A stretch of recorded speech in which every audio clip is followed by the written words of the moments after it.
Hello students, welcome back to 10th lecture of sound class 9th physics. अभी finally हमारा sound का last lecture होने वाला है, जिसमें हम लोग पढ़ेंगे ह्यूमन एयर के बारे में। ईयर जो है वो हम लोग जानते हैं एक सेंस ऑर्गन है, जिससे हम लोग सुन पाते हैं, कोई साउंड को सुन पाते हैं। तो उसी के बारे में, उसका स्ट्रक्चर कैसे है, उसको कितने पार्ट्स हैं उसके, और वो कैसे फंक्शन करता है, वर्किंग कैसे करता है, इसके बारे में हम लोग इस लेक्चर में जानेंगे। तो पहला चीज़ समझिए, ह्यूमन एयर जो हमको दिखता है बाहर से, वो बस एक छोटा सा पार्ट है। हमको जो बाहर से दिख रहा है वो एक छोटा सा पार्ट है, उसके अंदर और भी बहुत सारे पार्ट है। आपको ड्राइंग दिख रहा होगा, वैसे कॉम्प्लिकेटेड कॉम्प्लिकेटेड ड्राइंग है, लेकिन आपको मैं एकदम सिंपल वाला ड्राइंग भी सजेस्ट कर सकता हूँ, जो कुछ थोड़ा सा मेहनत करके आप बना सकते हैं। थोड़ा सा करने का मतलब कुछ ज़्यादा नहीं, बस आप देख ही रहे होंगे, कुछ ज़्यादा आपको करना नहीं है। आपको बस ऐसे रखना है, ये ऐसे करके थोड़ा टेढ़ा कर देना है। ओके, फिर ये बनाना है, ये कैनल जैसा, नाली जैसा बनेगा। फिर ये इस तरह से इसका ये एंडिंग होगा, और एंडिंग के साथ साथ तीन छोटे छोटे बोन्स होंगे। ठीक है, तीन क्या होने वाले, तीन छोटे छोटे बोन्स। एक आपका थोड़ा सा हैमर के स्ट्रक्चर का, हथौड़ी के स्ट्रक्चर का होगा, जो कुछ इस तरह से। ओके, एक आपका जो होगा वो एनविल की तरह होगा। एनविल क्या होता है, एनविल एक ऐसा स्ट्रक्चर है जिसपे एक तरह से आप देखेंगे तो ये सब जो ब्लैक स्मिथ होता है ना, उसके उसका जो औजार सब होता है उसके नाम पे है। जैसे ये, इसको बोले हैमर, हथौड़ा। ओके, ये जो है, ये अभी बना जो रहा हूँ मैं, वो एनविल है। अभी एनविल क्या होता है, एनविल एक ऐसा स्ट्रक्चर होता है जिस पे रख के जो ब्लैक स्मिथ है वो किसी चीज़ को शेप देता है, खास शेप देता है। वो फिगर में और अच्छे से दिख रहा होगा किस तरह का है। ओके, ये रहा आपका एनविल। और एनविल से ही एक कनेक्ट रहता है क्या, एक स्टीरअप। स्टीरअप क्या होता है, अगर आप घुड़सवारी किए होंगे तो आप जानते होंगे स्टीरअप के बारे में। इस तरह का एक शेप होता है जिसपे जूता रख के क्या होता है, हम लोग चढ़ते हैं घोड़े पे, तो ये है स्टीरअप। ये तीनों जो छोटे छोटे बोन्स होते हैं, कितने छोटे बोन्स होते हैं, तो इसका जवाब आपको मिल गया होगा अपने स्क्रीन पे। अपने स्क्रीन पे आप देख सकते हैं इतने छोटे होते हैं। आपको लग भी नहीं होगा अरे बोन्स इतने भी छोटे होते हैं क्या। यस, बोन्स इतने छोटे होते हैं। और इसमें स्टीरअप जो है ये सबसे स्मॉलेस्ट बोन है। क्या होता है, सबसे स्मॉलेस्ट बोन। ओके, कैसे याद रखेंगे हम, S for स्टीरअप, S for small, simple. तो ये स्टीरअप, उसके बाद बस कहानी हमारा खत्म ही है। इसी से एक कनेक्टेड इस तरह का आप एक स्नेल के जैसे एक स्ट्रक्चर आपको बना देना है। बस सिंपल सा एक स्नेल जैसा एक स्ट्रक्चर बना देना है। अब ये स्नेल जैसा है, जैसा घूमा रहता है उसी तरह से घोंगा जैसा घूमा रहता है वो बना दीजिए।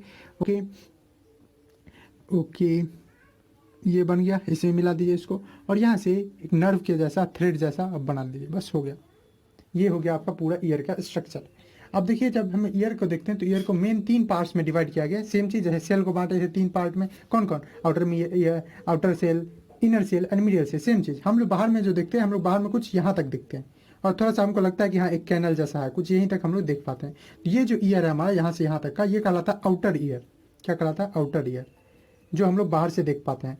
एक उसके जस्ट अंदर जो है वो क्या है, ये है मिडिल ईयर, यहाँ तक जहाँ में तीन बोन जो है उसके बारे में हम लोग पढ़ेंगे। अभी सिंपल सिंपल हम लोग देख रहे हैं, कुछ ज़्यादा कॉम्प्लेक्स नहीं। वैसे तो बहुत कॉम्प्लेक्स स्ट्रक्चर है, आपको जितना सिंपल मैं दिखा रहा हूँ उतना सिंपल है नहीं, बहुत सारे कॉम्प्लेक्सिटी है, आप इमेज में देखे होंगे। लेकिन हम लोग एकदम चाह रहे हैं कि सिंपल रखें, और आपको जब एग्जाम में भी आए कि ह्यूमन ईयर के बारे में नोट बना के लिखिए, या उसको एक्सप्लेन कीजिए, उसका वर्किंग लिखिए, या आपसे कोई पूछे ही कि मुझे सिखाओ, तो आप आराम से सिखा सके। मैंने वैसा स्ट्रक्चर बना हुआ है। और इसके जस्ट बाद अंदर वाला ईयर है इनर ईयर। ये तीन ईयर में क्या है, बांटे हुए तीन पार्ट्स। यहाँ से फिर से मैं बोल दूँ, ये जो तीन बोन्स है, ये तीनों बोन्स मिडिल ईयर के। इसमें दो पार्ट्स जो आपको दिख रहा है, ये जो पार्ट है इसको बोलते हैं पीना। पीना, वो वाला पीना नहीं, पानी पीने वाला पीना नहीं। पीना मतलब आउटर पार्ट, जो कलेक्ट करता है, जो साउंड आता है बाहर से, उस साउंड को कलेक्ट करने का काम करता है। फिर ये क्या है, एक पास करने वाला कैनल है, तो इसीलिए क्या बोलते हैं इसको, ईयर कैनल बोलते हैं। ईयर का कैनल, या कहीं कहीं आपको मिल जाएगा ऑडिटरी कैनल। क्या, ऑडिटरी कैनल, ऑडिटरी आपको मिल जाएगा। Auditory means something related to sound, something related to listening, सुनने से रिलेटेड। तो आपको कहीं कहीं ये चीज़ क्या मिल जाएगा, तो इसी चीज़ को हम लोग ईयर कैनल, या आपको ऑडिटरी कैनल भी मिल जाएगा, ऑडिटरी कैनल। ओके, तो ये, उसके बाद आप, मैं तीन बता ही दिया। इसका नाम है कोचिला। अभी कोचिला नाम क्यों पड़ा, कोचिला मैंने आपको बता ही दिया क्यों नाम पड़ा, क्योंकि ये सेल के जैसे दिखता है। ओहो, सेल के जैसे दिखता है, सेल जैसा होता है ना, ये वाला सेल, SHELL वाला, घोंगा जिसको आप बोलते हैं वो सेल, तो उस सेल के जैसे दिखता है। और लेटिन में इसका नाम जो है, कोचिला को सेल से आया, कोलिसा नाम से आया है, जिसका मतलब सेल होता है, तो इसीलिए इसका नाम। और ये जो आप देख रहे हैं ये नर्व है, ये सिर्फ मैंने धागा नहीं बनाया, ये नर्व है। ये नर्व कहाँ जाएगा, ये नर्व माइंड में हमारा जाएगा। ओके, माइंड में जाएगा ये सिग्नल लेके, और इसका आप आराम से नाम बोल सकते हैं। अगर आप ऑडिटरी का मतलब समझ गए, ये नर्व है और कौन सा सुनाई देने वाला, इससे हमको सुनाई देता है, तो auditory nerve related to listening, related to our ear, तो ऑडिटरी नर्व ये हुआ आपका नाम। आपका क्लियर है। बाहर वाला सबसे आउटर पार्ट में दो है चीज, कौन कौन, तो एक है पीना, एक है ईयर कैनल। पीना का सिंपल काम होता है, मैं सबको लिखूंगा वैसे वैसे अभी बता दे रहा हूँ कि इसका काम है कि जितने एयर में जो साउंड आते हैं, वेव आते हैं, उसको कलेक्ट करे। जैसे मैं अभी बोल रहा हूँ तो आपके पास जो आवाज़ जा रहा है वो इसमें कलेक्ट होकर यहाँ पास हो रहा है। फिर यहाँ पे जो है ये आप अगर देख रहे हैं तो ये एक छोटा सा मेम्ब्रेन है।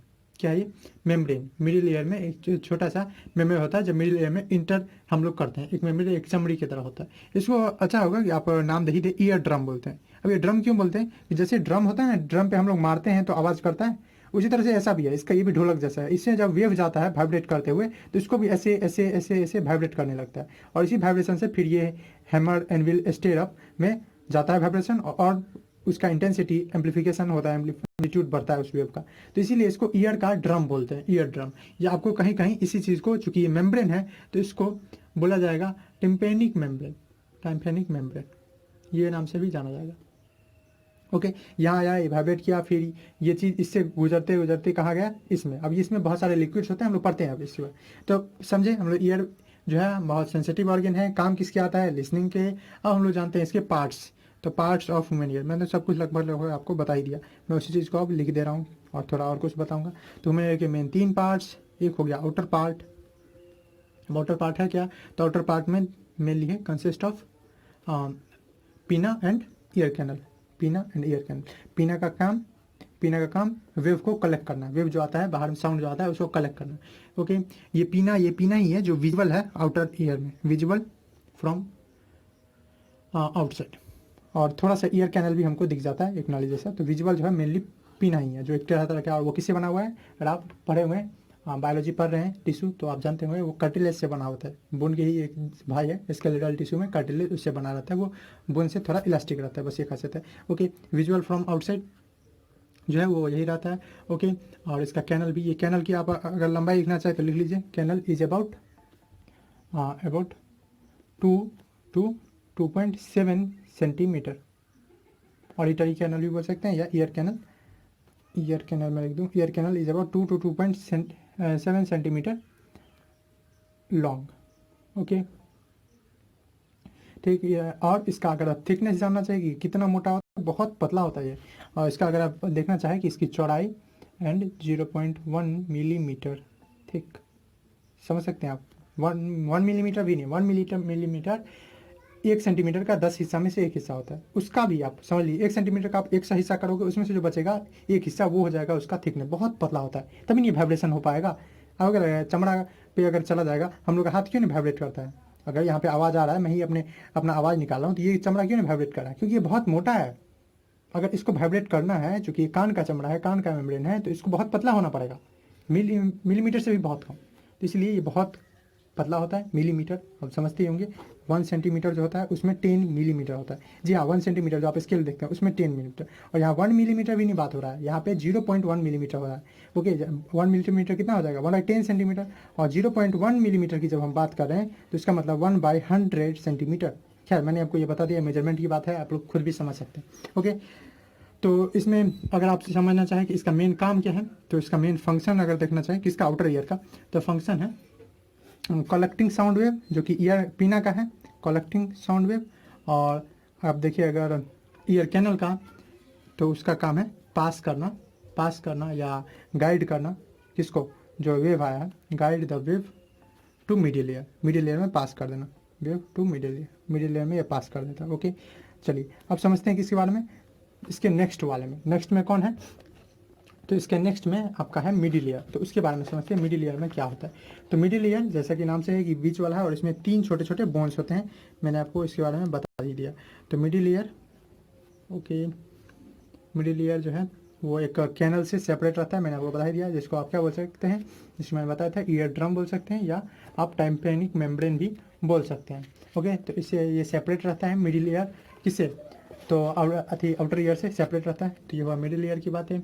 ओके, इसमें क्या रहता है, 3 interconnected bones, it consist of, main 3 cheese, consist of 3 interconnected bone. जिनका नाम किसके हिसाब से रखा हुआ, उनके शेप के हिसाब से, किसके हिसाब से, अगेन शेप के हिसाब से, शेप कैसा है उनका उसके हिसाब से नाम रख दिया गया। जैसे हैमर हथौड़ी जैसा, स्टेड अप जैसा कि हम लोग पैर रखते हैं घोड़े पे चढ़ने वक्त वैसा, और एनविल जिसपे हथौड़ा, जिसपे कोई सामान को रख के ब्लैक स्मिथ अपना कुछ बनाता है वो चीज़। तो ये 3 चीज़ हुए। ओके, 3 इंटरकनेक्टेड बोन्स रहता है। नेम आप लिख सकते हैं hammer, anvil and stayed up. नाम भी आपको क्लियर हो रहा होगा, शेप भी आपको जान ही गए होंगे नाम क्यों दिया हुआ है। ओके, अब इसका फंक्शन क्या है, तो फंक्शन इसका मेन है कि जो वेव आया है आउटर ईयर से उसको क्या कर देना, उसको और ज़्यादा एम्पलीफाई कर देना, बढ़ा देना। टू एम्पलीफाई यानी उसका इंटेंसिटी बढ़ा देना, एम्पलीफाई एंड ट्रांसमिट और पास कर देना। जैसे कि आउटर ईयर मिडिल ईयर में पास किया था, तो ये क्या करता है, ट्रांसमिट कर देता है किसको, to inner ear, to amplify and transmit किस चीज़ को, वेव जाता है साउंड वेव, और क्लियर में sound wave to inner ear में ट्रांसफर कर देना। Okay, then finally we come to inner ear. Okay, अब इनर ईयर में आपको मैंने बता ही दिया, एक कॉइल्ड ट्यूब रहता है जो आपको स्नेल जैसा दिख रहा है। इसमें क्या क्या है, कंसिस्ट ऑफ और लिक्विड फिल्ड कॉइल्ड ट्यूब, उसमें कॉइल्ड ट्यूब आपको दिख रहा है, मुड़ा हुआ ट्यूब कॉइल किया हुआ है, उसमें लिक्विड वाला रहता है, लिक्विड फिल्ड कॉइल्ड ट्यूब, जिसको हम लोग क्या बोलते हैं, कॉल्ड कोचिला। कोचिला मैंने बता ही दिया, वो COCHEL लेना, HLEA, सॉरी यहाँ पे एक मिस्टेक हो गया, HLEA यहाँ पे मैंने ठीक लिखा है ना, HLEA, यस वहाँ ठीक लगा। तो CO आप थोड़ा सा गौर रखेंगे, यहाँ पे COCHLEA, कोचिला जब आ जाता है थोड़ा सा मिस्टेक होता जाता है, कोचिलिया आप याद रख सकते हैं। जैसे वो इसका शेप कैसा होता है, shaped like snail, snail like shape के लिख सकते हैं, स्नेल के जैसा शेप होता है, 3 इंटरकनेक्टेड होते हैं। ओके, अब ये कोचिला जो है उसके पास कुछ सेंसरी सेल होते हैं, cochlea has some special cell, कुछ स्पेशल सेल होते हैं, और इसी सेल से जिसको हम हेयर लाइक स्ट्रक्चर रहता है, इसीलिए हेयर सेल भी कहा जाता है, कॉल्ड हेयर सेल्स, क्योंकि उसका हेयर लाइक स्ट्रक्चर है। ये क्या करता है, ये साउंड को, हेयर सेल जो है वो साउंड को किस में बदल जाता है, इलेक्ट्रिकल सिग्नल्स में। और यही जो हेयर सेल है वो क्या करता है, hair cell connects, hair cell is connected to auditory nerve, और ऑडिटरी नर्व में ये भेज देता है। यहाँ पे ही जो आपका कोचिला है उसी में जो साउंड है वो साउंड से किस में बदल जाता है, इलेक्ट्रिकल सिग्नल में बदल जाता है। अभी तक साउंड वेव है वो इलेक्ट्रिकल सिग्नल में। ओके, ये बात हुई इसके पार्ट्स के बारे में। अब फाइनली समझ लेते हैं कैसे वर्क करता है हमारा ईयर। तो इसका वर्किंग अगर आप समझे तो मैंने आपको बता ही दिया कि वाइब्रेटिंग सोर्स से कभी भी अगर साउंड आता है तो एक कंप्रेशन रेयरफेक्शन के रूप में आता है। चूंकि ये लॉन्गिट्यूडनल वेव है साउंड, तो कंप्रेशन रेयरफेक्शन के रूप में आता है।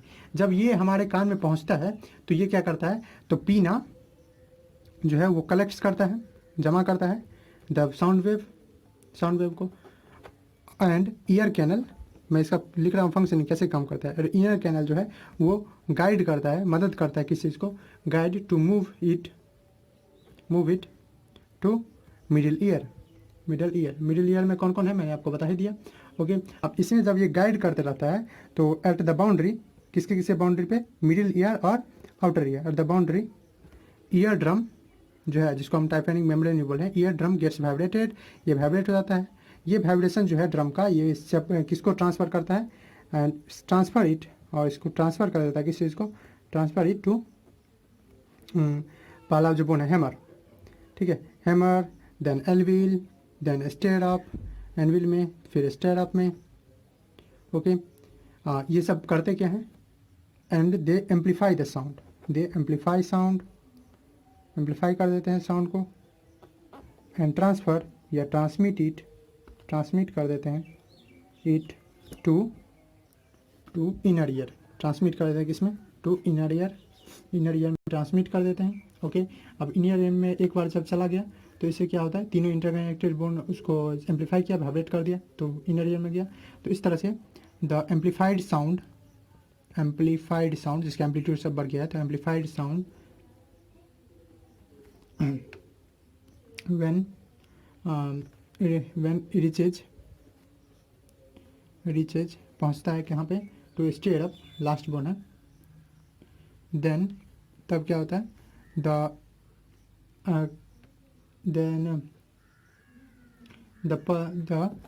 देन इट कनेक्ट्स या इट ट्रांसफ़र या इट हाँ इट ट्रांसमिट या ट्रांसफ़र भी लिख सकते हैं। It transfer the wave to, ये ट्रांसफ़र कर वेव किसको, टू कोचिला, जो उसके साथ cochlea connected to it, connected to stirrup, connected to stirrup जो इससे कनेक्टेड रहता है तो उसको भेज देता है। ओके, अब इससे क्या होता है, ये जो है ये फ्लूइड में चला गया। अब ये जो आया वेव, द वेव वो क्या करता है, causes the hair like structure, जिसको मैंने वो बताया था हेयर सेल भी कहा था, cause the hair cell to move, ये मूव करवा देता है। ओके, जिससे क्या होता है, this movement of hair cell, जो हेयर सेल मूव करता है, this movement of hair cell आप खुद लिख सकते हैं, मैं आपको एक बार बता ही दिया हूँ, मैं तो आपको के लिए लिख रहा हूँ, तो इसमें थोड़ा थोड़ा मुझे कभी कभी सोचना पड़ रहा है, तो इसलिए आपको कोई चिंता का रखने का नहीं है, आप खुद भी लिख सकते हैं, अपने लैंग्वेज में लिख सकते हैं, कोई जरूरी नहीं कोई बुक का लैंग्वेज लिखना या मेरा लैंग्वेज लिखना, आप खुद का लिख सकते हैं। This movement of hair cell क्या करता है, क्रिएट्स इलेक्ट्रिकल सिग्नल क्रिएट करता है। उसी तरह से जैसे हम दोनों हाथ को खींचते हैं तो उसमें चार्ज प्रोड्यूस होता है और दो चीज़ अट्रैक्ट होने लगता है, उसी तरह से क्रिएट्स इलेक्ट्रिकल सिग्नल्स, कुछ इलेक्ट्रिकल सिग्नल्स प्रोड्यूस करते हैं।